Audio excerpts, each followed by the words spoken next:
Hello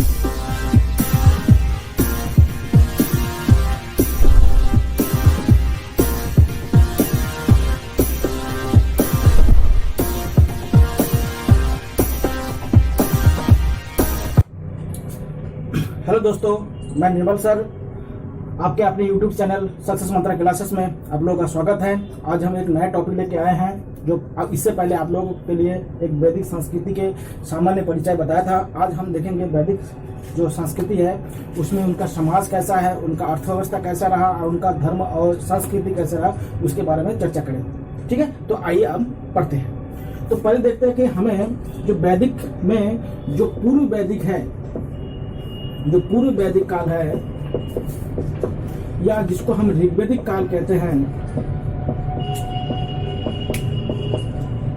उनका पहली बात हम समाज को लेकर चलेंगे कि ये लोग कैसे रहते थे, समाज में कैसा समाज था, इनका रहन सहन कैसा था, इनका खान पान कैसा था, इनका समाज में स्त्रियों का क्या महत्व था, इनका वर्ण व्यवस्था क्या था, ये कहाँ रहते थे, तो इनके बारे में पहली बार हम चर्चा करेंगे।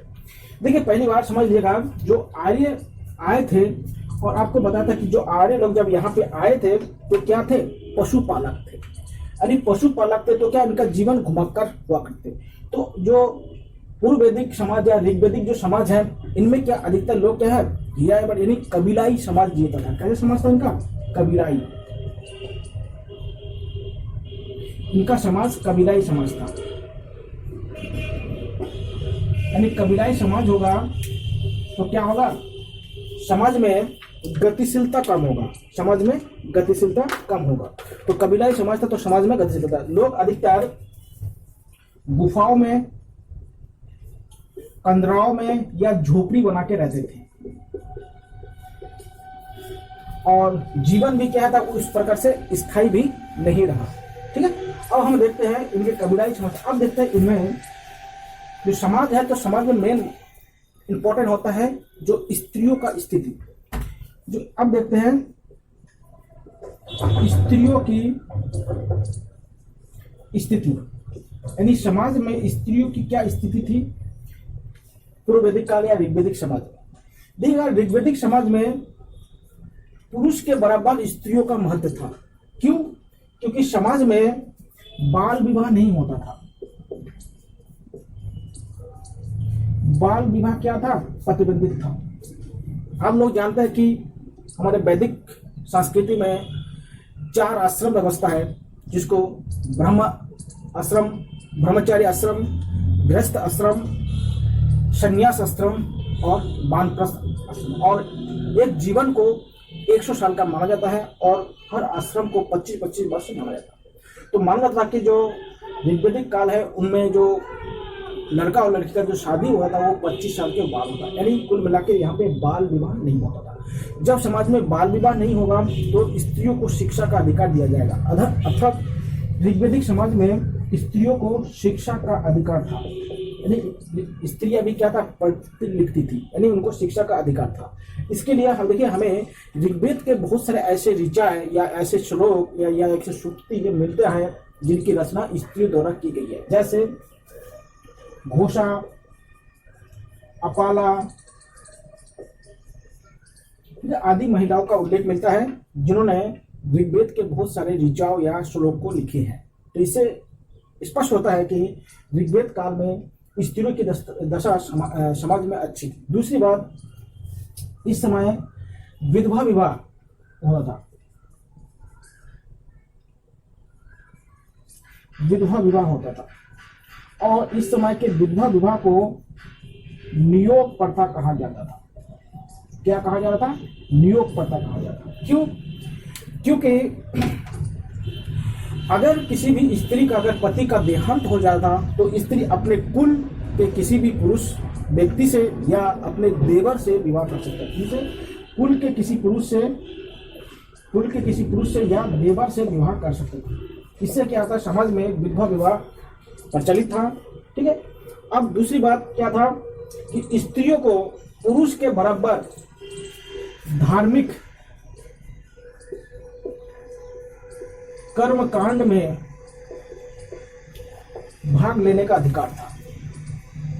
ठीक है, ऋग्वैदिक काल में स्त्रियों को धार्मिक कर्मकांड में पुरुष साथी के बराबर अधिकार प्राप्त था, अर्थात समाज में स्त्रियों की स्थिति अच्छी थी। तीसरी बात, ऋग्वैदिक काल में जो राजा का जो क्या होता है, चुनाव होता था, यानी राजा को चुने जाते थे, और राजा को चुनने के लिए दो संस्थाएं थे जिनको सभा और समिति कहा जाता था।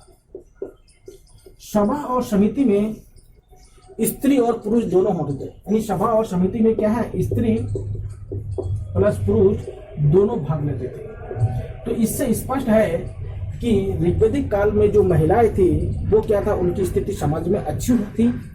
इसीलिए क्या है, ऋग्वैदिक काल के बाद भारत में जितने भी काल आए हैं, स्त्रियों की उतनी महानता या उतना अच्छा स्थान नहीं प्राप्त हुआ है जितना ऋग्वैदिक काल में स्त्रियों को मिला है। अब आगे देखते हैं कि ऋग्वेद में जो लोग हैं उनका पहनाव कैसा था, यानी वो क्या चीज पहनते थे। देखिएगा, पहनावा जो मुख्य था ये या तो सूती वस्त्र के कपड़े पहनते थे, सूती वस्त्र कपड़े पहनते थे, या जो जानवर के होते थे, जानवर के खाल से निर्मित वस्तु या जो कपड़े होते थे उनको पहनने के लिए इस्तेमाल किया जाता था। अब तीसरी बात है कि इनका खान पान क्या था। इनका खान पान देखिए, ऋग्वैदिक में स्त्री पुरुष क्या खान पान क्या था, इनका शाकाहारी और मांसाहारी दोनों का सेवन करना, शाकाहारी और मांसाहारी दोनों का सेवन करता था। यानी ऋग्वैदिक लोग क्या था, शाकाहारी और मांसाहारी दोनों प्रकार के भोजन करते थे। तीसरी बात है, मनोरंजन के क्या साधन थे, क्योंकि बिना मनोरंजन के समाज में व्यवस्था नहीं बन पाता है। मनोरंजन नहीं होता, लोगों में तनाव हो जाता है और लोग क्या होता है, आत्महत्या करने लग जाते हैं। इसलिए मनोरंजन का साधन समाज में होना बहुत जरूरी है। देखिए, मनोरंजन में मुख्यतः संगीत के माध्यम से लोग मनोरंजन करते थे। दूसरी बात, मल्ल युद्ध के माध्यम से मनोरंजन करते थे। तीसरी बात, धूर्त क्रिया या जिसको आप पाशा कहते हैं, पाशा के खेल के माध्यम से क्या होता है, ये लोग पाशा खेल के माध्यम से ये लोग। तीसरी बात है, जानवरों को लगा के जानवरों को लड़ाकर मनोरंजन करते। तो समाज में ये लोग मनोरंजन के क्या साधन थे, एक तो संगीत, एक मल्ल युद्ध हो गया, एक पाशा खेलते थे जिसको धूत क्रिया कहा जाता था, और तीसरा जानवरों को आपस में। देखिए, आज भी क्या है, हमारे भारत में अलग अलग स्थानों पे जानवरों का युद्ध होता है। जैसे आप दक्षिण भारत में, तमिलनाडु में जानते हैं जल्लू कट्टू, फिर कर्नाटक में देखिएगा मुर्गाओं के बीच में आपस में लड़ा जाता है, जिससे क्या मनोरंजन करते हैं। और स्पेन पे आप लोग जानते हैं जिसमें बुल फाइटर होता है, उसके माध्यम से भी क्या लोग मनोरंजन के साधन का इस्तेमाल करते हैं। ठीक है, आगे हम देखते हैं कि ऋग्वैदिक काल में जो समाज है, उस समाज के बाद अब देखते हैं इनके राजनीतिक व्यवस्था, कि ऋग्वैदिक काल में क्या राजनीतिक व्यवस्था था। देखिए, आपको पता था कि ऋग्वैदिक लोग अधिकतर पशुपालक थे, और पशुपालक होने के कारण क्या थे, ये लोग भूमि को उतना ज्यादा महत्व नहीं देते थे, यानी ये लोग पशुओं को ज्यादा थे, और अधिकांश जो लड़ाई होते थे वो पशु के लिए होता था। इसलिए यहाँ पे गोप मतलब जो गोपालक को कहा जाएगा, और अधिकतर जो युद्ध भी हुए वो गायों को या पशुओं को प्राप्त करने के लिए ही हुए हैं। यहाँ पे देखिएगा, जो राजा थे, राजा का क्या होता, चुनाव होता था। अभी आप लोगों को बताया कि एक सभा और एक समिति हुआ करता था। ये सभा और समिति के माध्यम से राजा का चुनाव होता था। अब राजा का चुनाव होगा तो राजा की स्थिति क्या होगा, यहाँ पे कमजोर होगी, और राजा के पास क्या था, कोई स्थायी नौकरशाही भी नहीं होता। अब देखिए, राजा के बाद उनका सबसे मुख्य सलाहकार होते थे, उनको कहते थे पुरोहित। ठीक है, पुरोहित क्या होता है, राजा को क्या है, सलाह देते थे, उनके कार्य को सलाह देते। देखिए, यहाँ पे पुरोहित के बाद होता था नौकरशाही, और नौकरशाही क्या थे, अस्थायी होते थे। अस्थायी का मतलब यही है, अगर कोई व्यक्ति कृषि भी कर रहा है या पशुपालन भी कर रहा है, अगर युद्ध होते थे या कोई काम होते तो क्या राजा का सहायता करते हैं। इसलिए क्या होता है, नौकरशाही स्थायी नहीं होता, वो अपने घर में भी काम करते हैं और आवश्यकता पड़ने पर वो राजा को सहायता भी करते हैं। और सेना भी क्या है, इसी प्रकार से थे, कोई स्थायी सेना नहीं थे, वो भी क्या अस्थायी। क्योंकि अभी क्या है, राज्य में भूमि का महत्व उतना नहीं हुआ था, इसलिए पशुपालन भी होता था। इसलिए क्या था, सेना स्थायी नहीं होता। जब भी पशुओं को कहीं से चुराना होता था या युद्ध करना होता था, तभी क्या होता है, यही पशुपालक क्या है, सेना के रूप में कार्य करते थे और उस युद्ध को लड़ते थे। इसलिए क्या, स्थायी सेना नहीं होते थे। दूसरी बात है, जब स्थायी सेना नहीं होगा तो राजा कमजोर होंगे, तो राजा यहाँ पे क्या था, कमजोर हुआ करता था। अब राजा के बाद देखेगा यहाँ पे कर व्यवस्था भी था। कर व्यवस्था में कैसा था, देखिए ध्यान रखते हैं, जो यहाँ पे राजस्व कैसे इकट्ठा होते हैं। राजस्व के दो विधि थे, एक को कहते हैं भाग और एक को कहते हैं बलि। देखिए क्या होता कि जो ऋग्वैदिक आर्य लोग थे, राजा को जो राजस्व देते उसको भाग कहा था, यानी किनको देते, राजा को। और ये जो भाग होता था ये स्वेच्छा होते थे। जैसे अगर कोई किसी व्यक्ति के पास कोई पेड़ पौधा है या कोई गाय है, तो राजा को उनमें से कुछ हिस्सा क्या थे, भेंट कर देते या स्वेच्छा भेंट करते थे, उसी को क्या कहते हैं, भाग कहा जाएगा। और बलि किसे कहते हैं, बलि दक्षिणा के माध्यम से दिया जाएगा। दक्षिणा के माध्यम से इनको पुरोहित को दिया जाएगा। इनको दिया जाएगा पुरोहित। देखिए आप जानते हैं कि वैदिक काल में यज्ञ का महत्व बहुत ज्यादा था। अगर कोई पुरोहित यज्ञ करते थे तो यज्ञ के बदले में उन्होंने जो यज्ञ किया उनके बदले में उनको दक्षिणा के रूप में बलि देते थे। इसके बाद में आप आगे समाज में देखेंगे कि एक पद्धति बाद में शुरू हुआ है जिसको यजमान पद्धति कहते हैं। यही जो बलि है ये यजमान पद्धति का आदिम रूप माना जा सकता है। अब देखिए प्रशासन का या राजनीतिक व्यवस्था का जो अंतिम भाग है उसको ग्राम कहा जाता है, और ग्राम के प्रधान को ग्रामीणी कहा जाता है। ग्राम के प्रधान को क्या कहा जाता है, ग्रामीणी कहा जाता है। ध्यान रखिएगा, जो ग्राम के प्रधान है उनको ग्रामीणी कहा जाता है। ठीक है, तो ये बहुत ही इंपॉर्टेंट चीज है, ध्यान रखिएगा। आगे देखते हैं, ये है उनके समाज पे जो राजनीतिक व्यवस्था कैसे था, यही इनके राजनीतिक व्यवस्था। अब आगे देखते हैं कि इनका अर्थव्यवस्था कैसा था।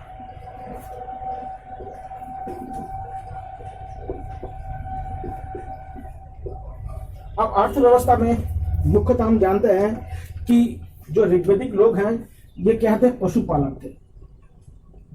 कैसे थे, पशुपालक, यानी इनका मुख्य काम क्या था, पशु। देगा आर्य का जो प्रिय पशु है वो है घोड़ा, और उपयोगी पशु कौन है, वो है गाय। क्योंकि उपयोगी पशु गाय को, देखिए घोड़ा को प्रिय पशु इसलिए माना जाता है कि घोड़े के माध्यम से युद्ध या एक जगह से दूसरी जगह में क्या तेजी आया, क्योंकि घोड़े क्या है, अन्य जानवरों के हिसाब से जल्दी चल सकते थे और थकते कम थे, इसलिए क्या उनके प्रिय पशु घोड़ा हुआ। और उपयोगी पशु गाय इसलिए होगा, देखिए गाय से दूध, घी, मक्खन तथा बछड़े प्राप्त होता था। इससे क्या था, अपने दैनिक उपयोग के वस्तु भी प्राप्त होते थे, और आगे चल के जो सामान ढोने के लिए या हल्के में जो कृषि होते थे, कृषि में क्या था, बछड़े आगे चल के बैल के रूप में कार्य करते। इसलिए उनका उपयोगी पशु क्या है, गाय। इसलिए ऋग्वैदिक आर्य गाय के को बहुत ही महत्व मानते थे। ठीक है, इसलिए क्या था, गाय को ऋग्वैदिक आर्य बहुत महत्वपूर्ण जानवर या पशु माना जाता था। और इस दूसरी बात, गाय का रूप क्या होता है, वस्तु विनिमय के रूप में भी करते थे। वस्तु विनिमय में भी क्या है, गायों का उपयोग किया जाता था। ठीक है, वस्तु विनिमय आप जानते हैं कि एक वस्तु से दूसरे वस्तु को प्राप्त करने के लिए क्या होता है, गाय को विनिमय के रूप में इस्तेमाल किया जाता था। तो ये क्या था, ऋग्वैदिक में क्या है, देखिए कृषि होता था, लेकिन कृषि बड़े पैमाने पर ऋग्वैदिक काल में नहीं होने लगी। कृषि क्या था, बहुत ही कम महत्व था। कृषि कहीं कहीं पे होते थे, क्योंकि आप जानते हैं कि जो ऋग्वैदिक जो आर्य थे ये क्या था, सिंधु और उनके सहायक नदियों के तट पर बसे हुए थे, और ये भूमि उतना उपजाऊ भूमि नहीं था। और उपजाऊ भूमि ना होने के कारण क्या होता था, यहाँ पे खेती उतने बड़े पैमाने पे नहीं हुआ। आगे जब ये लोग उत्तर वैदिक काल में जब गंगा यमुना घाटी में पहुंचेंगे, तो गंगा यमुना घाटी का जो भूमि है वो उपजाऊ भूमि है, इसलिए वहां पे ये लोग बड़े पैमाने पर कृषि कार्य शुरू कर देंगे। दूसरी बात, क्या अभी तक आर्य लोगों को लोहे के बारे में जानकारी नहीं है। और लोहे के हल ना होने के कारण क्या था, मिट्टी की अच्छी जुताई नहीं होते थे, इसलिए क्या होता है, ये लोग अच्छी तरह से उनका उपयोग नहीं कर पाते कृषि में। अब देखिएगा, जब कृषि बड़े पैमाने पर नहीं था तो कृषि अधिशेष भी क्या था, इनको नहीं मिल रहा था। कृषि अधिशेष जब इनको नहीं मिल रहा था तो इससे क्या हुआ, इनके समाज में गतिशीलता कम होने लगे, यानी समाज क्या था, गतिशीलता कम होने लगे। इसलिए क्या था, इनमें व्यापार वाणिज्य, शहरीकरण, ठीक है, लिपि, उसके बाद बाट माप, सिक्के का विकास उस पैमाने पर नहीं हो पाया। ये सारे काम क्या है उत्तर वैदिक काल में होगा, क्योंकि उत्तर वैदिक काल में लोहे की खोज होने के कारण क्या समाज में बहुत सारे गतिशीलता आने लगेंगे। ठीक है, तो ये हो गए आपके इनकी अर्थव्यवस्था के बारे में और राज्य व्यवस्था के बारे में भी आपको बताया। आगे देखते हैं इनका धर्म। ऋग्वेदिक आर्य मुख्यतः किस प्रकार के धर्मों के बारे में ये उपासक थे। देखिएगा, ऋग्वेद में बताया गया कि धर्म ध्री धातु से बना हुआ है। किस धातु से बना हुआ है, ध्री धातु से बना हुआ है। इसका अर्थ होता है धारण करना। इसका अर्थ क्या होता है, धारण करना, यानी किसका धारण करना, यानी कर्तव्य का धारण करना। किसका धारण करना, कर्तव्य का धारण करना। यानी अगर कोई व्यक्ति अपने कर्तव्य का धारण कर रहा है, कर्तव्य का पालन कर रहा है, तो ऐसे व्यक्ति को ऋग्वेद के अनुसार उनको धार्मिक व्यक्ति कहा जाता है। देखिएगा, समाज में हर धर्म में धर्म के दो भाग होते हैं, यानी हर धर्म में धर्म के कितने भाग होते हैं, दो भाग। एक होता है उनका अनुष्ठान और एक होता है उनका दार्शनिक भाग। दार्शनिक भाग, अनुष्ठानिक भाग और एक होता है दार्शनिक भाग। देखिए, हर धर्म के दार्शनिक भाग क्या होता है, सेम होते हैं। ठीक है, और जो धर्म के जो अनुष्ठानिक भाव होता है, यही क्या होता है, हर धर्म में अलग अलग होता है। क्यों, देखिएगा, हिंदू और मुस्लिम धर्मों में क्या है, दार्शनिक महत्व दोनों धर्मों का सेम है, लेकिन क्या है, अनुष्ठान में अलग है। जैसे हिंदू लोग तिलक लगाते हैं, मुस्लिम लोग टोपी लगाते हैं। तो अब हिंदू और धर्मों में भी क्या अलग अलग संप्रदाय में भी क्या अनुष्ठान अलग होता है।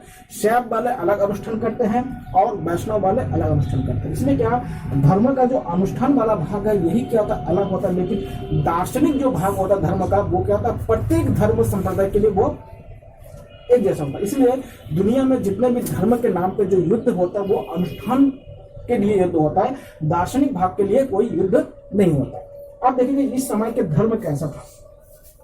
देखिए, ऋग्वेदिक काल में जो धर्म था वो कैसा था, लौकिक धर्म था। कैसा धर्म था, लौकिक या प्राकृतिक धर्म। क्यों, क्योंकि आर्य लोगों ने अपने आसपास में जिन गुत्थियों को सुलझा नहीं पाए, उन्हीं को देवता का रूप दे दिया। अर्थात आर्य ने जिन जिन समस्याओं को हल नहीं कर पाए, उन समस्याओं को एक भगवान का रूप दे दिया। और क्या था, लौकिक। देखिए, आर्य लोग मुख्यतः तीन चीज मांगते थे, पुत्र, लंबे जीवन आर्य, लंबे जीवन, और क्या था, पशु। यानी आर्य लोग भगवान से तीन चीज मांगते थे। एक था पुत्र, दूसरा है लंबा जीवन, और तीसरा है गाय या संपत्ति। और गाय इसलिए माना जाता है क्योंकि आर्य का मेन संपत्ति क्या था, गाय।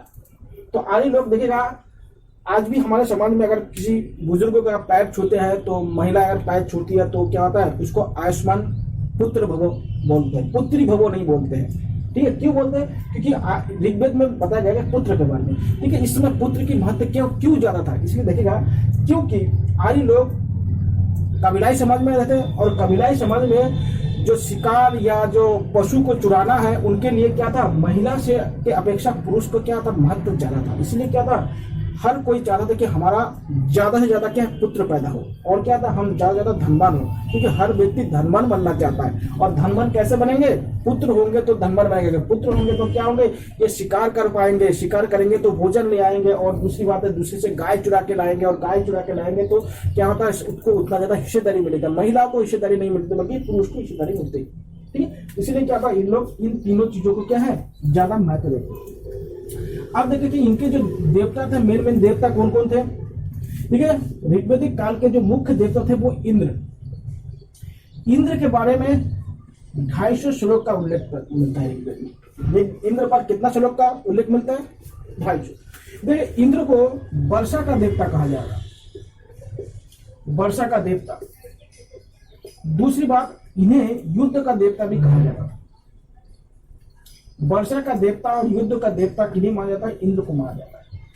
और कभी भी वर्षा हो जाता था या कभी भी युद्ध होने वाला हो तो उस समय इंद्र देवता को पूजा जाता था। ठीक है। दूसरा इनका मुख्य देवता है वो है अग्नि। अग्नि जो देवता है इन पर 200 श्लोक है। कितना श्लोक है? 200 श्लोक है। देखिए अग्नि क्या थे? अग्नि मनुष्य और यानी मानव और देवताओं के बीच में मध्यस्थ का कार्य करते हैं। यानी क्या करते हैं? ये मानव और देवता के मध्य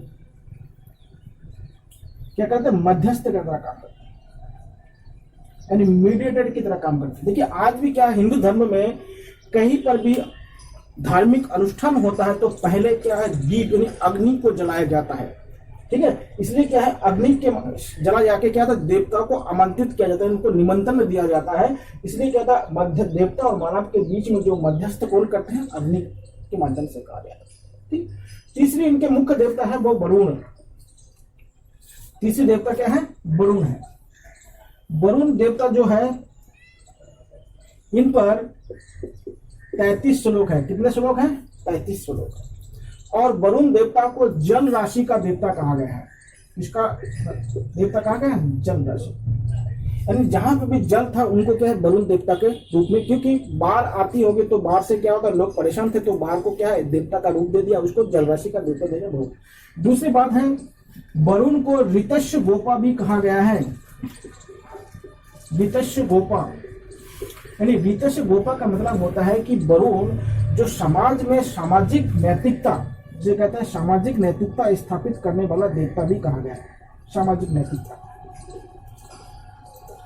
स्थापित करने वाला देवता भी वरुण को कहा गया है। ठीक है। तो वरुण क्या है?